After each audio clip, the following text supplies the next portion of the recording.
Wih, keren banget. Keren apaan, Dek? Ini dok, ada artis katanya mau bekuin sel telurnya. Kayak es krim aja. Oh iya, bisa itu. Untuk mereka yang belum berencana untuk hamil dalam jangka waktu dekat. Terus caranya gimana dok? Kita masuk freezer gitu? Yuk kita bahas.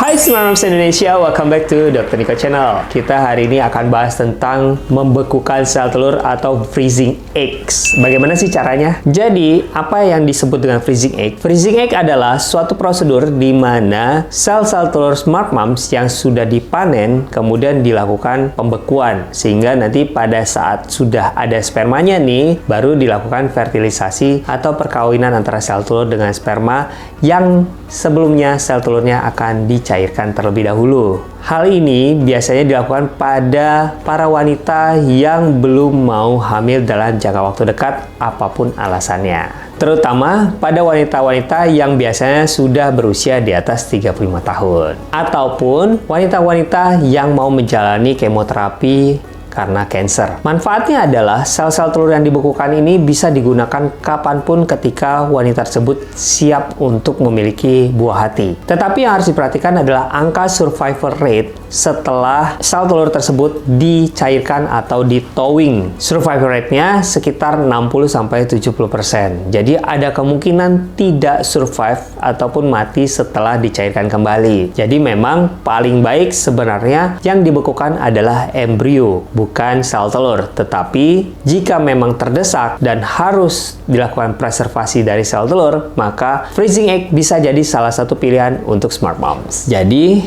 saya ulang lagi ya. Untuk siapa sih sebenarnya freezing egg ini diperuntukkan? Freezing egg ini diperuntukkan untuk wanita-wanita terutama yang usianya sudah di atas 35 tahun tapi belum ada rencana untuk hamil. Sehingga dilakukan freezing egg karena cadangan sel telur akan semakin menurun. Jadi wanita itu hanya diberikan gudangnya. Begitu isi gudangnya habis, dia akan menopause. Nah, untuk mencegah tidak adanya sel telur ketika wanita ini mau hamil, maka dilakukan terlebih dahululah freezing egg tersebut. Nah, selain itu, pada wanita-wanita yang sedang menjalani pengobatan-pengobatan khusus di mana tidak bisa hamil dan resiko kehamilan ini bisa memperberat kondisi tersebut sebelum wanita ini dinyatakan lebih aman untuk hamil dan pengobatannya selesai, maka bisa juga dilakukan freezing egg ini. Contohnya pada wanita-wanita yang sedang mengalami cancer dan membutuhkan radioterapi ataupun kemoterapi. Freezing egg bisa juga menjadi salah satu pilihan. Kemudian ada juga wanita-wanita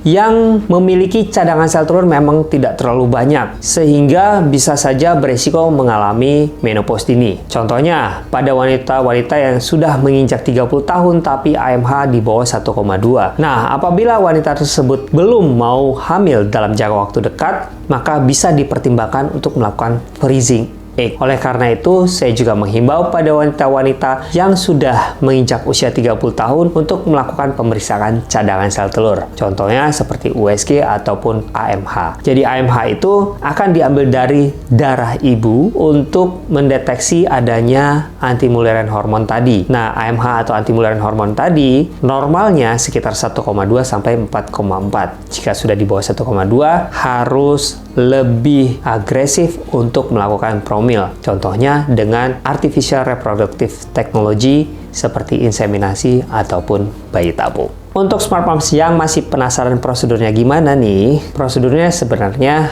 harus menjalani program IVF, tetapi tidak sampai di fertilisasi dan penanaman embrio. Nah, bagaimana prosedurnya? Smart Moms akan datang di haid hari kedua untuk dilakukan pemeriksaan hormonal, lalu USG juga, dan kemudian akan dilakukan penyuntikan setiap hari selama 8-10 hari, hingga sel telurnya sudah siap dipanen. Nah, apabila sudah siap dipanen, maka akan diberikan trigger, akan dilakukan pengambilan sel telur atau panen sel telur atau ovum pickup 36 jam kemudian, lalu si sel tersebut akan dibersihkan, lalu dilakukan freezing atau pembekuan sel telur dengan media nitrogen. Untuk persiapannya, tentu saja Smart Moms harus berkonsultasi minimal 1 bulan sebelum dilakukan prosedur tersebut dengan dokter kandungan yang memang bergerak di bidang fertilitas atau yang ada di klinik-klinik fertilitas. Proses pembukuan atau freezing ini tidak hanya bisa dilakukan pada perempuan ya, pada laki-laki pun bisa, dikenal dengan freezing sperm. Untuk melakukan freezing sperm, Smart Dads hanya perlu untuk datang di klinik-klinik fertilitas dan diambil spermanya melalui proses masturbasi, lalu dilakukan freezing sperm tersebut. Syaratnya, Smart Dads tidak boleh berhubungan intim atau dikeluarkan spermanya minimal 3 hari. Jadi, sperma yang optimal adalah sperma hari ketiga dan hari keempat. Pada proses freezing sperm ini, angka survival rate lebih tinggi dibandingkan freezing egg. Tentu saja karena sperma juga lebih banyak dibandingkan jumlah sel telur yang bisa dipanen. Jadi gitu deh ya, dan Smart Moms. Paham kan? Paham kan? Nah, Smart Moms yang masih punya pertanyaan lain, boleh nih tulis di kolom komentar di bawah atau kunjungi Instagram saya di nicholas_spug. Dan ingat-ingat untuk like, subscribe, dan share video ini supaya saya tetap bisa menjawab pertanyaan Smart Moms se-Indonesia.